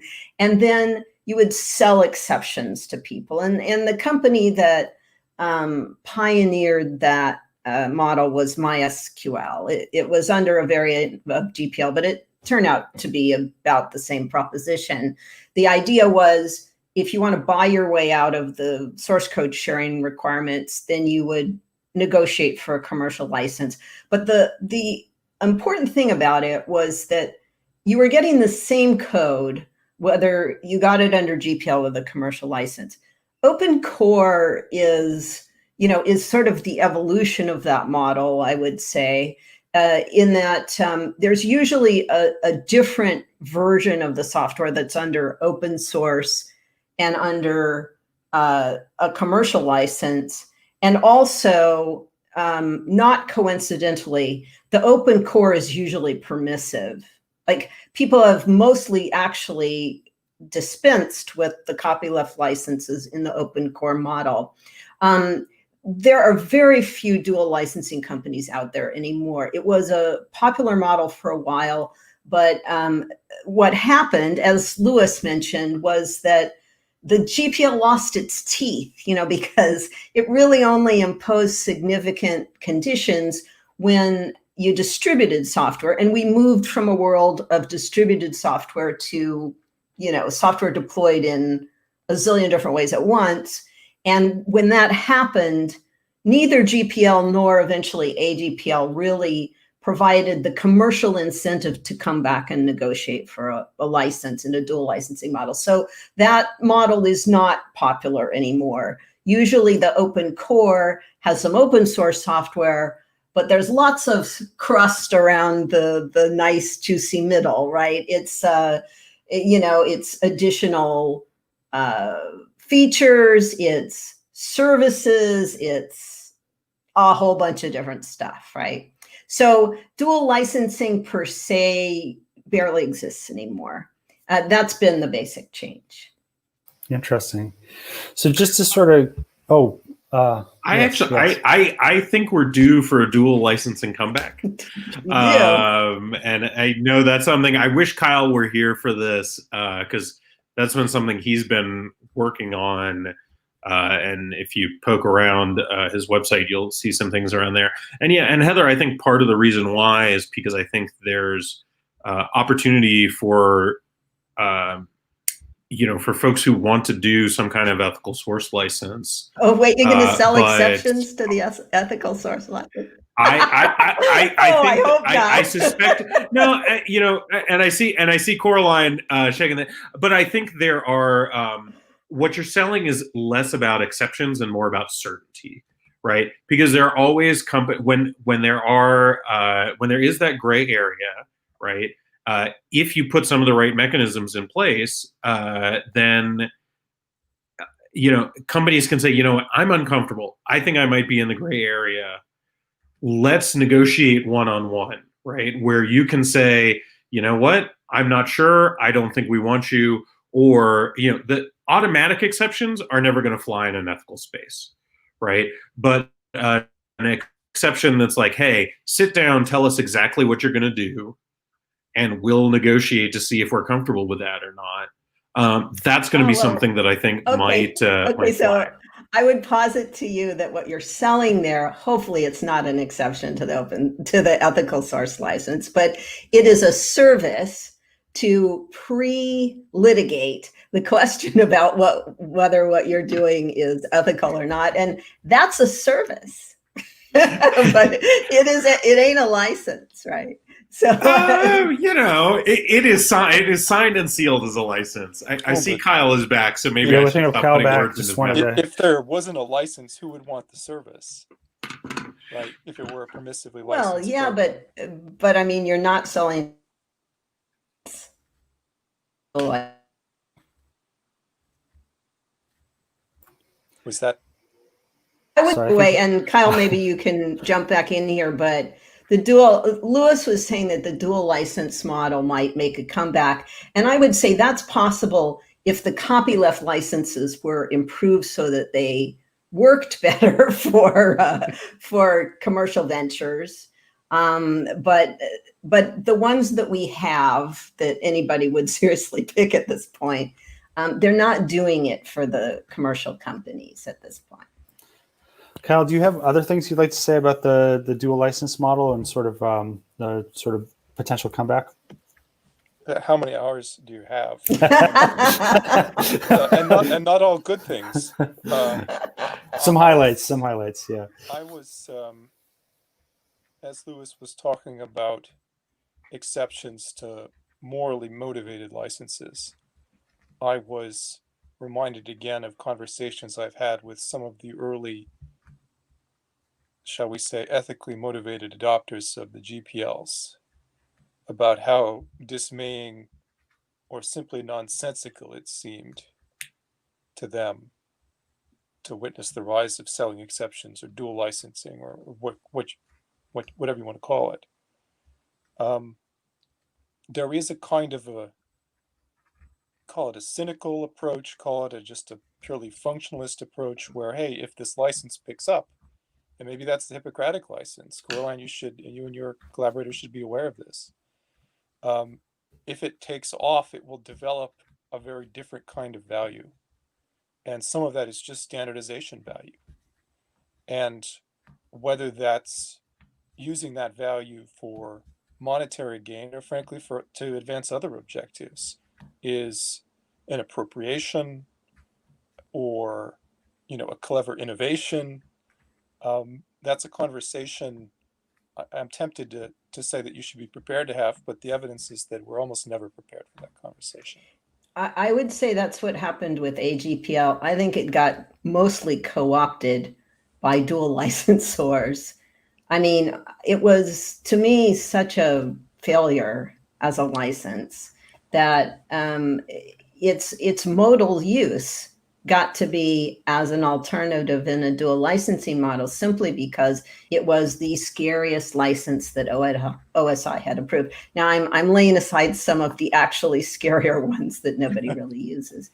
But yeah, I mean, that's a real danger. And I know that, the people involved with creating it were dismayed by that. Yeah. But I'll just say that that's the result of characterizing all this stuff as license restrictions. It's that because you can sell exceptions to license restriction. It's a limitation of the model to me. I would be extremely dismayed to see people selling exceptions to ethical licenses, but I can't say it won't happen, and that would be of concern. Well, we're sort of coming towards the home stretch here. Kyle, did you have something else to interject there, or? How many hours do you have? No. 0.01. Another highlight, yeah. No, something has to be on the tip of Coraline's tongue by now, and we've mentioned her a few times without due reciprocation. So, Coraline, do you want to respond, or? In the interest of time, to your point, Kyle, I think we should move on. Okay, fair. There's been a few other questions that have come in. Maybe we'll take a couple of those and then we'll do a wrap up. I think I actually know that there's a number of holochain folks on the line and also some other people interested in the cryptographic autonomy license. So Alex from Buffalo, New York asks what your thoughts are on Holochain and the cryptographic autonomy license approved by the OSI, and are you excited about any other up and coming FOSS or FOSS projects? That's to anyone. I will say, I think it's great that the license was drafted and approved. I think it's it pushes sort of the state of the art, including in some ways that I think are really good. We'll see about adoption. As you know, it's entirely possible that we've sort of passed through the license phase, and there are other things that are much more relevant now. But I certainly think Van's approach to it. For those of you who don't know, Van Lindbergh was the author, primary author, of the license, and I think he did a very as thoughtful and patient a job as can possibly be managed under modern circumstances. Right? These things used to be, just a quick historical note. These things used to be like a small handful of people cared and were engaged. And now entire industries depend on it. And so actually changing things is much harder because an entire industry is happy to scream at you if they think you screwed it up.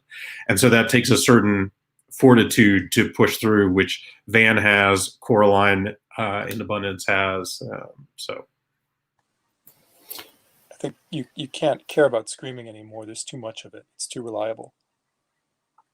You just you either have to take it, which is impossible at volume, or you have to stay focused on the good you're trying to do. I think Van did both of that. So I think here's another one from Boring Cactus from Albuquerque, New Mexico, appropriately asks, in light of recent Mozilla layoffs, some people on Twitter have said free open source software is dead.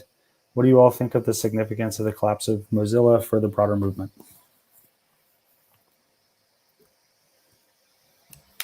It's not dead. hi, Boring Cactus. That's my opinion. I'd have to agree. It has been showing signs of. So Boring Cactus actually wrote a long blog post, which I urge you to seek out on this topic. Yeah. Open source has been under stress as a movement for a very long time, right? It has a lot of internal contradictions. It talks about ethics, but then ignores ethics when that's convenient. It is often anti-capitalist, except when it's powering all the biggest corporations on earth. It has a lot of internal tensions, and so it's been, as a movement, has been struggling for a while. Do I think it's dead? It's almost a sort of irrelevant question in some senses, but I think it's it's grappling in a more real way with its contradictions, and so some people are walking away from it as a result. I have a lot of hope, and to everyone who just responded's point, as an institution, it hasn't spontaneously combusted entirely. That was a painful layoff, and we're still not wise to all the details. There may be more of them. I guess the more interesting question for me is not has Mozilla, which people work for, died, but has Mozilla as a symbol or a representative of something else, has that finally wafted off, or has that in some sense been diluted? Right? We can get kind of zombie organizations, and there's certainly zombie companies outside the foundation space. I don't know how they'll navigate that, but there's always a chance of rebirth as long as you actually have an institution that still exists and functions. And I may not have the details correct, but it seems like to some extent that that this is related to the change of relationships between their large institutional partners. As far as I can tell, Google and other companies that were funding a lot of the work, and they had increased the amount of the number of people that were working on this, and then that support has gone away as ad revenue has potentially gone down during COVID-19. That's one read I've heard. I thought they just did another deal with Google, though. Oh, did they? Okay. I think that's probably more about the robustness of an open source browser. It's not about so much about the robustness of open source generally. I mean, it's true that the movement has faced a lot of challenges lately, but if you step back and look at the arc of it, it's more sensible to ask if proprietary software is dead. I mean, seriously. Yeah. But Mozilla as an institution, maybe the passing, you know, or eventual passing, I don't know, it's not dead yet, right? No. But the changes for Mozilla, you know, that is a institution that's been around for a long time, and institutions change, you know. So I don't think that's about the death of open source. I think it might be a big concern for open source browsers, though, because they have had that niche for a long, long time. Well, and for the web as an open standard, right? I mean, that's you know, we've talked about data, we've talked about a lot of open data, we've talked about a lot of things. We haven't talked much about open standards, and you know, Mozilla has always been open source has been a tool for an open web, right? The goal is not open source in and of itself. The goal is the open web, and you know, that is certainly in a challenging position right now, given the dominant browser share of Chromium-based browsers. You know, Mozilla has been knocked down by IE before and by Microsoft before, and it's picked itself back up. So yeah, I definitely don't think you should count it out. Kyle, did you have something to say? How many hours do you? No, I'm kidding. Press the sample, Kyle. I guess I'm not lending credence to any of this, right? This is kind of what's on the air now, right? I think the reason that blog posts like "Is Mozilla dead?" or "Is FOSS dead?" can resonate, again, has more to do with the symbolism or the idealism or the folkways than it does the reality. And the concerning narrative, again, totally unverified by me. Don't take me as stumping for this. But the idea being essentially that Firefox is a kind of dwindling percentage of the telemetry on browsers, and the narrative that it is persisted largely on revenue from Google and others who have invested in different implementations as a kind of a scarecrow to maintain a picture of competition. Again, I'm not lending credence to any of that, but that's the image problem that I think that they're suffering now. And in combination with a real and very physically felt hit like a layoff that rises up to the top of the news aggregators and gets people thinking about Mozilla again, if maybe they haven't for several months. Image problem. Right. So I think we're coming up right here on the 2-hour mark, and I really appreciate all of you being here. And just as a wrap-up question, I know a lot of people have asked about where can I learn more about new projects, about open source software, about licenses. Maybe if each of you could tell us where you could find your work, and so people can keep up with the great things that you guys are working on. I've been quiet for a while. I'll go first. The Ethical Source Working Group can be found online at ethicalsource.dev. We have a number of resources there, including the ethical source definition and a definition of ethically licensed open source. And we have a good collection of resources for further reading on the topic of ethics and open source. But most importantly, we have a link to apply to join the working group. We're a very active organization. We have a lot of very hard work to do ahead of us, and we're looking for allies. So anyone who's interested, it's literally just a contact form where you say a little bit about yourself and why you're interested and what you want to do. The working group has a lot of very exciting projects in the works, some of which I can't talk about yet. But if you're at all interested in the intersection of ethics and the commons, I would really encourage you to check out the working group and think about joining.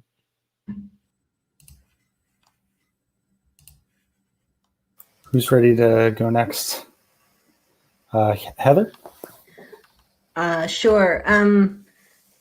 So I'll give a shout out to Blue Oak Council, although, Kyle and Lewis are also involved in that. Oh, and I welcome them to also say things about it, but that is a lot of resources about open source licensing and tools for people to use. It's,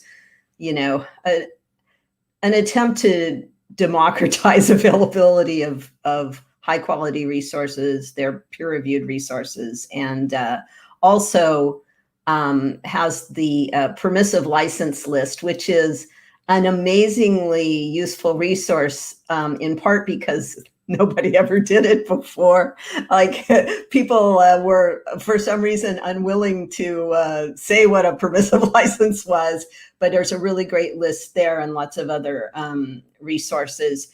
The form that I'll be continuing work and publish, our first sort of tranche of licenses. We're working on adoption of those, trying to spread the word about that. I have a blog at heathermeeker.com where I write more than anybody ever wants to read about open source licensing. So anybody who wants to take a look at that is free. And I also have during the shutdown, I have been working on a lot of educational resources because, hey, what else am I going to do? So a lot of free video content and stuff that you can reach on my webpage. Great. Yeah, who would like to go next? I'm kemitchell.com, my initials. You can email me. I'll regret saying that later. I blog, I write. I'm just struck after Heather said that, after saying about the non-commercial license earlier, that, God, we lawyers are like Santa Claus, except everything shows up like 25 years late. And there's a certain danger in frenetically trying to push all those things out, which I've been accused of doing. But I guess I'm most inspired these days by some of the writing on these bigger themes that are going on elsewhere. For example, around corporate social responsibility in tech, or debates about harassment, Section 230, that kind of thing. I think we're having a small instance of a broader conversation about kind of de-simplifying ethics in our industry. And most of what I find really inspiring these days comes from not necessarily outside of open source, but at least adjacent to it. Great. Lewis, do you want to go next? Yeah, I second the recommendation of Blue Oak Council, and second also, I think what Kyle's saying about it is not a coincidence that we're having all these discussions right now, right? The broader world is, making it very hard to pretend that this stuff is neutral, right? And I'm doing my personal blog is sadly quiet these days. That's at lu.is. My work, including some work blogging around licenses and things like that, is at tidelift.com, and where you can also learn more about what we're doing to help address some of the economic issues we talked about earlier in the I really want to say podcast. I guess it's not a podcast. It's a meetup. We'll call it a meetup. Yeah. And thank you again, Noah, for putting this together. Oh, absolutely. Yeah. And I really appreciate all of you coming and joining. And we'll archive this and make it widely available. We'll share the links out where we can. And if you want to sign up for more SF Legal Hackers events, there's the link at the bottom as well. I know a lot of you are actually dialing in from lots of parts of the world, so it's not just SF. There are legal hackers organizations all over the world. I think you can go to legalhackers.com or org, I'm not sure. It'll come up in Google pretty quickly. But there's 200 chapters, and your local organizers will be very interested in hosting events like this. And you can get involved with them. And always welcome to come back and visit us as well. And I want to give a special thank you to B. Cavello, who has been working very hard, coordinating everything on private chats and changing the screens as we've been doing this, who's joining us from, she was program lead at the Partnership on AI. and which is an AI ethics and governance nonprofit. If you're interested in the nonviolent license, the Comicry non-commercial nonviolent license, it's mostly based on the work of these folks here, and especially Kyle, with some minor changes. But that's also in our GitHub repository for Comicry. So thanks everybody. It's mostly the group. I wouldn't give myself too much credit. Okay, I know, but the hardest part for me is to try to figure out who to credit, and you've got a lot of GitHub commits, but I think a lot of the work happens outside of GitHub. So sorry if I'm misattributing anything. Thank you everyone for all of your hard work in this area, and I guess we'll wrap it up here. Thanks everybody for joining. Thanks, Noah. Thanks. Good night. Good night.